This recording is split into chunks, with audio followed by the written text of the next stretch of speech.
All right, we are live. Let me get the link out. Actually, yeah, we're not gonna do that. It's 2 a.m., guys. It's. I'm gonna try to get this done as quick as possible. Mainly because one, it's 2 a.m. Two, we need to go to bed. Three, when people rewatch this, I don't want them to go through like a 50-minute video. So this is going to be pretty quick. Again, this is probably going to be the last live stream race review for a while because I don't think we have a night race for a little bit, other than Las Vegas. But every night race is going to be a live stream race review. Every day race is going to be a normal race review. So that is how it's going to be.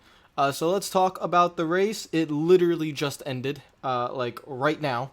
So let me get, where is my, okay.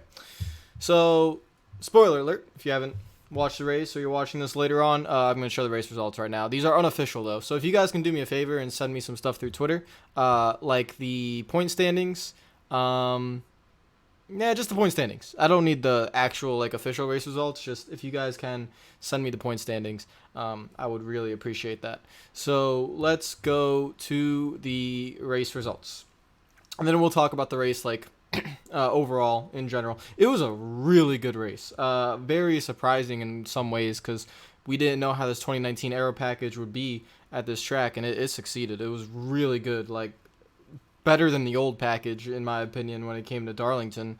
The moves these guys were able to make in 1 and 2 was amazing. The last race review I made at Bristol got blocked. That's why a lot of you guys didn't see it, because of the using the footage. I'm going to stay away from using the footage from the race from NASCAR.com, so sorry about that. But in the in the recorded race reviews, I'll be able to use like footage here and there, but in this where it's I have to pull from the website and everything, doesn't work, so I'm not going to show any footage. But we can show the race results. So here are the race results. We have Eric Jones, that Jones boy, winning at Darlington, his second career win. He won at Daytona last year, and now he wins here.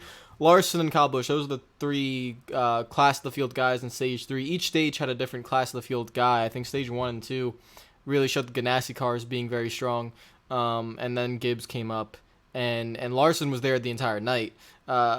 Kurt Busch had a little bit of trouble with an incident that involved Jimmy Johnson, which we will get into him. It involved Denny Hamlin as well, which was really sad, especially for Jimmy. But we will get to that all in a sec. Big credit to Eric Jones. I do not talk about him a lot for the sole reason of he's a very quiet guy. He took over Matt Kenseth's ride, and he's basically Matt Kenseth. He's just really quiet. Races quietly, acts quietly. Social media following isn't that big. He's not the most popular driver out there. He's just a very quiet guy. So that's why I just don't really talk to him a lot, or talk about him a lot. But he ran a hell of a race. That gap to the time behind is misleading. Kyle Busch and Larson were putting pressure on him the entire final stage until Kyle Busch smacked the wall, was able to still bring home a third place finish. And that was good for him. Larson had a really solid run, just hasn't really been able to put down that final little bit of speed. Harvick had a really quiet night. He just kind of ran around the top 10, top 5, and did well. Keselowski, again, a quiet night except for the first stage where he was leading, battling William Byron, but then he was really loose on the long run, and just the car faded. Clint Bowyer had an interesting night, was running the back a little bit for early on, then came to the front towards the second stage, got some stage points, which we'll talk about the point standings in a sec. I've not seen it yet, so we'll talk about that in a sec to see where everyone is in the point standings for the playoffs. Kurt Busch in 7th probably had one of the best cars before he fell back to the pit stop cycle, then had to try to fight his way back. Wasn't able to get all the way back to the front, but then got involved in an accident with Jimmy Johnson and Denny Hamlin due to, I think it was the 32 that had a flat tire or something like that and spun right in front of some of the leaders. So really unfortunate there. Guido gang, I'm very sad that my, I'm very sad that my Bristol race review got blocked because of using the footage, because I went completely in on how I really think Beto deserves a ride, and he just proves it again. It's not a surprise at all. Finished 8th. Like, at this point, there's just nothing else to say. I just hope he gets a ride, either top ride in the Xfinity Series or something opens up in Cup. I was hoping it looks like Ross Chastain might go into the 1 car when Kurt Busch leaves, but I was hoping DiBenedetto can maybe get in there or maybe get an SHR. But he deserves the top ride, and he's just gonna keep putting in these performances, and everyone's gonna ignore him, and it's just gonna be really annoying.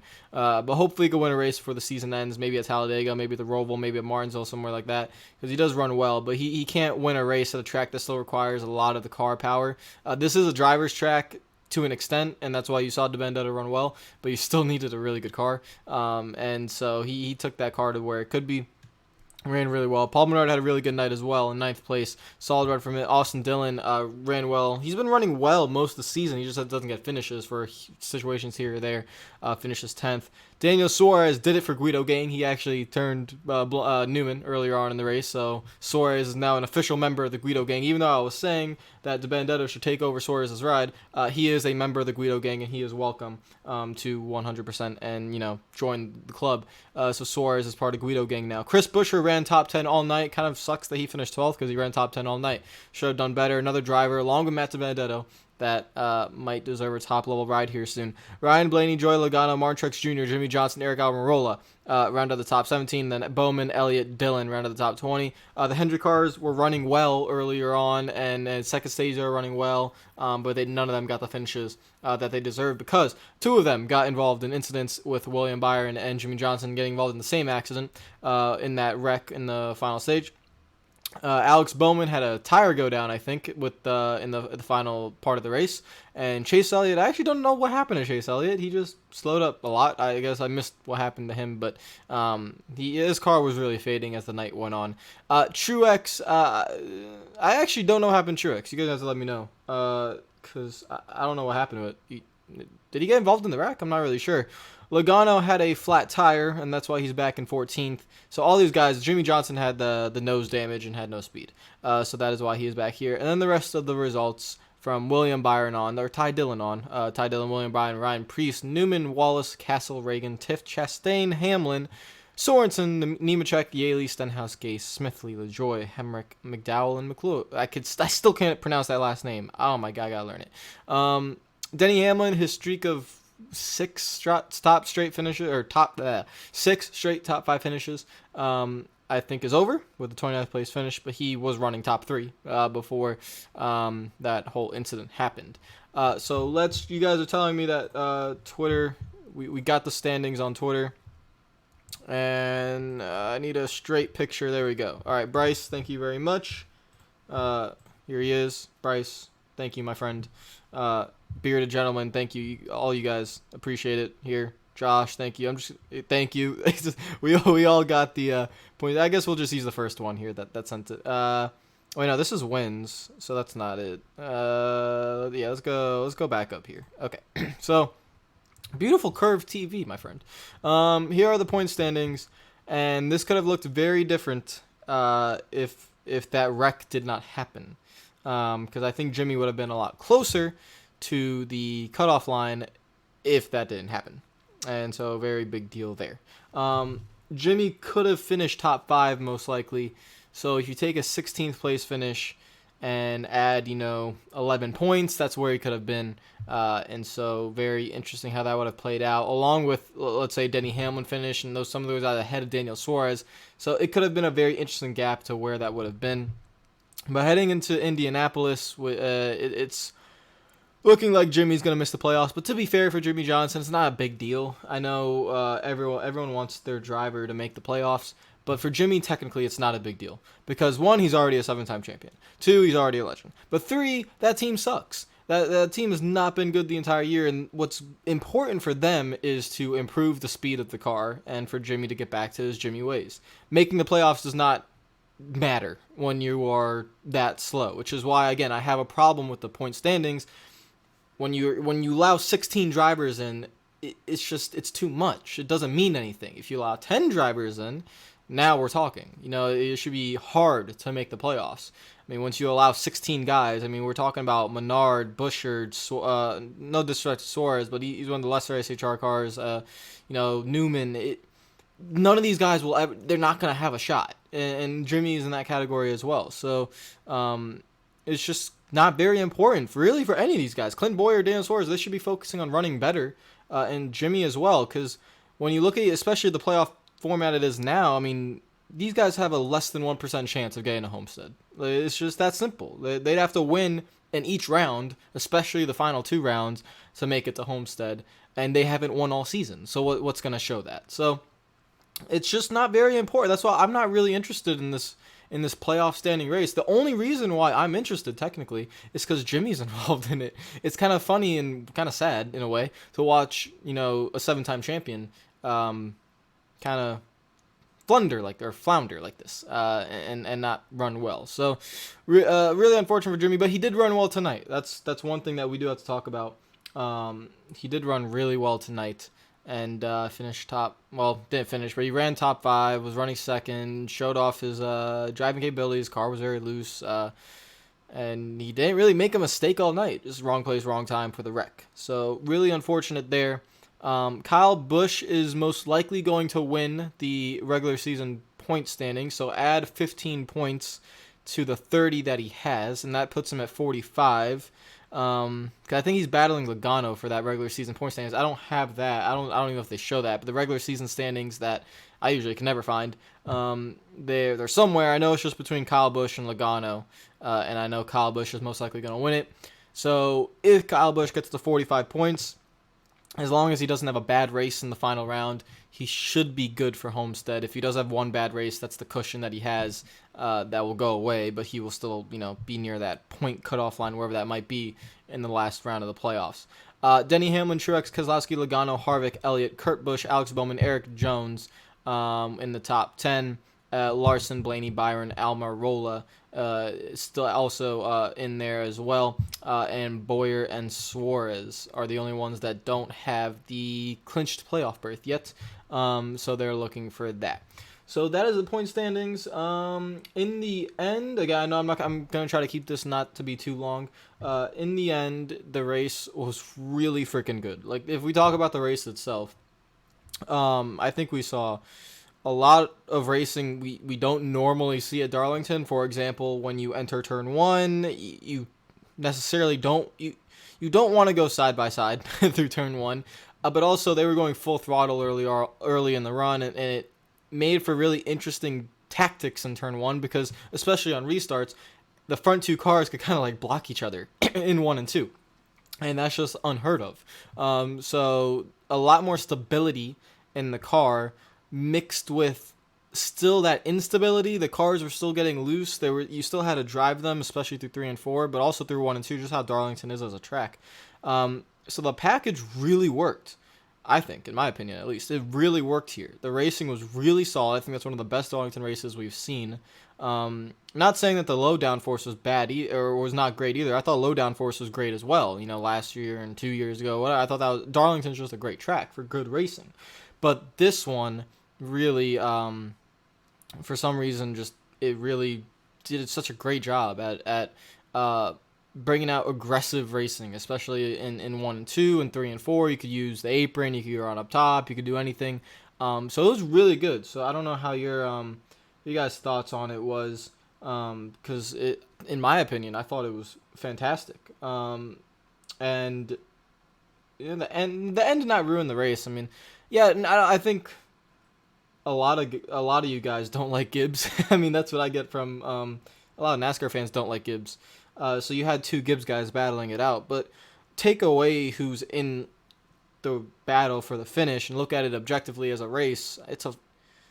That's a really good race. Like there were a lot of times throughout the first 2 stages I'm fully hooked on watching the racing. There was a battle between Elliott and Logano that was just simply fantastic in terms of just the racing quality. So really good. Like it was really, really good. I mean, 9.5 out of 10 in my opinion, for that kind of quality. Enjoy it while it lasts, because we're going to Indianapolis and it's not going to happen there. I can bet a lot of money right now that Indianapolis will not be a good quality race in terms of racing product, but that's just because of the track, and no matter what package we take to Indianapolis, it ain't happening. That track is not made for stock cars and for entertaining racing. And I think the ticket sales show that, because last time I heard 13 days to go, there was only 13,000 tickets sold, and that place holds 100 and something thousand. So, yeah, I think the fans are speaking with their wallet. Really time to either go to IRP, which I would vote for, or even maybe do the Indy Road Course, but I don't think that fits stock cars either. So it's not going to be a great race next week, but we had a great race this week. Usually in a live stream, I would take your guys' comments and try to, ask questions. But again, guys, it is 2:15 a.m. in the morning, and I don't want to be here all night. We'll answer for 5 minutes. We'll do a few questions. Any comments you guys have on the race, just leave it in the comments. Send me stuff on Twitter if you want. Any memes or anything that you want to send me, you can send me. We'll talk about 5 minutes, and then we'll end it here around 2:20 a.m. We could all go to bed and enjoy the hurricane, because I live in Broward County, Florida. So we're in South Florida, like not West Palm County, but Broward County, so above Miami, south of West Palm. So we're gonna feel the effects of tropical storm stuff, but it's gonna be fun because it's not gonna be like it's not hitting us, So I'm gonna be fine. Might lose power, but I don't think we're gonna have a bad thing there. Some of you guys are angry with the fact that no caution was thrown for Kyle Busch, which I don't. I felt like NASCAR was in that point where it's like, just let the race play out. It played out naturally. There was no debris on the track. The thing is, NASCAR doesn't put themselves in a good position, because sometimes, even for Kyle Busch earlier in the season, he scrapes the wall, they throw a caution out in 2 seconds. If they wanted an amazing finish, maybe, yes, they throw the caution out, but the race played out very naturally, and I think sometimes you just want to play it out naturally. Again, NASCAR does not help themselves because they're not consistent with it. I have no idea when they throw a caution when someone hits the wall. How hard do they hit the wall? What kind of debris on the track? And when is it in the race? If that happened with 100 laps to go, would they have thrown the caution? Probably. But they don't do it in the last, with a half lap to go for Eric Jones to get to the white flag. So it is very interesting how that goes. I'm going to try to read some of your guys' comments here. Any questions? Guido gang sucks. How dare you? Don't say that. Kurt Busch did a great job. I think he had the fastest car. He did lose his track position, but he was really good. I missed the race. Was there anything for Antoine Hubert? I maybe pre-race. I didn't watch pre-race. When I was watching the live broadcast, I did not hear anything about a tribute for Hubert. I'm not sure. So if anyone watched pre-race, maybe they did. I'm almost positive pre-race they must have shouted it out or mentioned it or something, and I'm not sure. Do you think Busch was right about the track only having one lane? I don't know if Busch said that. I don't know if he said I don't know if he said the track's one lane. It wasn't. We definitely saw that. Should the aero package depend on the track? I will say, like, night races at certain tracks with this package are just really good. There's a fine line to it. In the end, more short tracks package doesn't matter. So if you get more short track, we don't have to worry about the package. We'll wait and see what they do with Gen 7. There's a way this 550 horsepower thing can work. It's just very delicate, and during the summer season with some of these tracks, like a Michigan, a Pocono, a Kentucky, Indianapolis that comes up, it's just not going to work at those tracks, and we just have to accept it. Larson to championship 4. Let me see one thing. Kyle Busch did lock up the regular season championship. Thank you, 0-1 Dale Earnhardt. Yeah, he did. So that's 45 playoff points now for him. Rotate. With the he has 4 playoff points. No, I don't think Larson makes it to the championship 4. Right now, my championship 4 would be Busch, Hamlin, Harvick,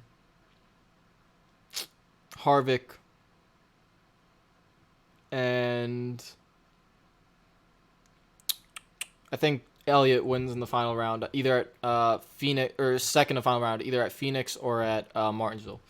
So yeah, I said Busch, Hamlin, Harvick, Elliott, and I think Hamlin wins the championship.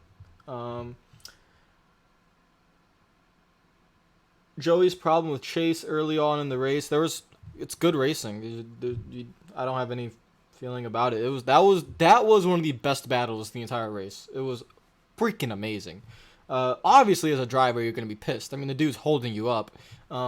As a neutral fan, that was awesome. And again, as NASCAR fans, you want to hear someone say, "I'm gonna put that kid's ass in the wall. I'm gonna fucking fuck him up." You want to hear that. You want to hear that as a fan. You want to hear drive. You don't want drivers being robots. You want drivers to be pissed.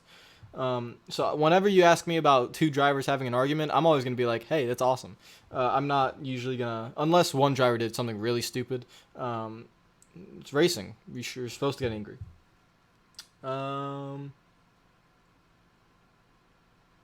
Jimmy won't have it at Indy. Jimmy's not. There's a chance he makes it in, but it's not a big deal. For Jimmy, you just got to run well consistently for the rest of the season. It is not a big deal making the playoffs. It really isn't. He has no shot at the championship. He hasn't had a shot at winning a race this year. Just focus on getting the speed back. Indy's going to be all about track position and qualifying well and just raw speed, which Jimmy does not have right now. So I don't think Indy's going to be a good track for him. Any Labor Day plans? No. There's nothing to do. Everywhere's going to be closed for the hurricane. Everyone's preparing. Again, we're not going to actually get a hurricane. We're just going to get some gusts here and there, some bands, maybe tropical storm force winds, but it's not going to be much. For people that live in Florida their entire lives, it's nothing. No one down here is really taking it seriously unless you're on the coast. If you're on the coast, you should be a lot more worried. I'm about 25 minutes west of the coast. I'm more inland in Florida, southeast Florida. So nothing's going to happen for us in terms of something that can actually have a lot of damage. So I'll be chilling. Probably playing Horizon Zero Dawn, to be honest. Matty D to Hendrick, no, not going to happen. I don't see DiBenedetto as a Hendrick guy, and Jimmy's not retiring anytime soon.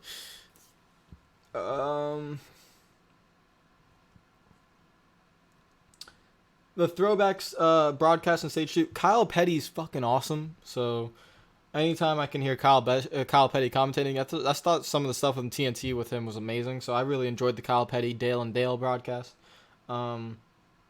I wish Kyle Petty would be in the booth more often. NBC has a lot of talent, so it'll be interesting. Maybe Fox can lure one away and pair him up with Gordon. I'd like to hear Jarrett and Gordon together. That'd be really nice. But I don't know. Johnson's last couple of points finishes. Why did he finish first? What? Oh, you're talking about championships. Oh, okay. I thought you meant racing. A little bit long. We got 20. We're gonna end it here in like 2 minutes. But yeah, in the end. Yeah, they did say something for you. I knew they had to. Yeah, they definitely said something for him. Rest in peace. I haven't touched on it at all. I stay away from those kind of things. Obviously, I feel bad and send prayers, but that's open wheel racing. That's what happens. I think one of the reasons why I don't watch IndyCar is because it scares the fuck out of me. Like going 220 miles per hour at these oval. I believe open wheel cars should not be on ovals. I think Formula One does it the right way, and Spa is an incredibly dangerous track when you're going up that hill. And an open wheel, anything can happen with the speed that those cars go. It's always a possibility. But for IndyCar, one of the reasons I don't watch it is because I get sick to my stomach watching. Knowing if you touch a wheel, death is a 50-50 possibility, and that's just that's not okay with me. I guess in NASCAR it's so much safer. The fact that you're in a stock car, you're kind of enclosed. Cars, you're allowed to make contact more, and your cars don't. If you make aggressive contact, your cars don't flip and do insane gymnastic stuff into the fence and fall apart. It doesn't happen, and so open wheel stuff really scares me. But again, it's racing, and those guys in Formula 1, Formula 2, Formula 3, anything open wheel over there, they put their life on the line every single time they go out. Anyone in IndyCar does as well, and you have to have massive respect for it. And it sucks. So I heard he was a really good driver too. So rest in peace, my friend. But again, I don't touch on those kind of things because everyone else does, and I like to stay away from that kind of stuff. And Yeah, it sucks. And Kyle Busch hasn't won in 11 races, so he'll get there. Don't worry. He'll win. He'll probably win next week. Where will Bowman finish in points? Where is Bowman? Bowman is he has ninth. I think he'll get eliminated round of 12. So heading into round of 8. So he'll make the first. He'll go through the first round and then he'll get eliminated second round. No, I do not think Matty D will be on a competitive team. Not in Cup, at least. Maybe Xfinity, but not in Cup. And I'm gonna end it there. Don't worry. I think hopefully I'll do another live stream really soon. Actually, I think for Heat 4. I think when Heat 4 comes out, I might do a live stream. I've never done that before for the release of one of the NASCAR Heat games. I've seen other YouTubers do it, but I've never done it. I might do it. If you guys want me to do a live stream for that. And then the next race review will be a recorded one, a normal one for Indianapolis. Oh God, I don't know what kind of analysis you want from me there. But the playoff field will be set, and we'll talk about that a lot. And hopefully we get like a 2017. Was it 2017? I think so. Hopefully we got a 2017 version of the Brickyard 400, which was absolute chaos and Casey Kane winning it, and that was insane. And that was fun in a way, you know. So hopefully that happens. It is 2:23 a.m. in the morning. Good night, lads. Hopefully you enjoyed the race. Again, the race was really freaking good. 9.5 out of 10. Really, really solid race. And I will see you guys later. We have one more NASCAR Heat 4 video coming out tomorrow. And then that is all the footage that I captured at 7:04. So I have no more from that until the game comes out. But I have one more Heat 4 video. We'll finish up the Heat 3 career. I still have to make my video on Matt Benedetto because I still need to talk about that. And so I got to make that. And hopefully the hurricane curves Florida and goes north like it should. So I'll see you guys later. Follow me on Twitter, Instagram if you're not already. Again, sorry for not answering all the questions and spending a lot of time, but it's just a really late night. I think you guys know. So we had a really solid race. Let's end it on that. And hopefully Indy goes better. So I'll see you guys later. Subscribe if you're new. Comment down below. And enjoy your Labor Day. And peace out.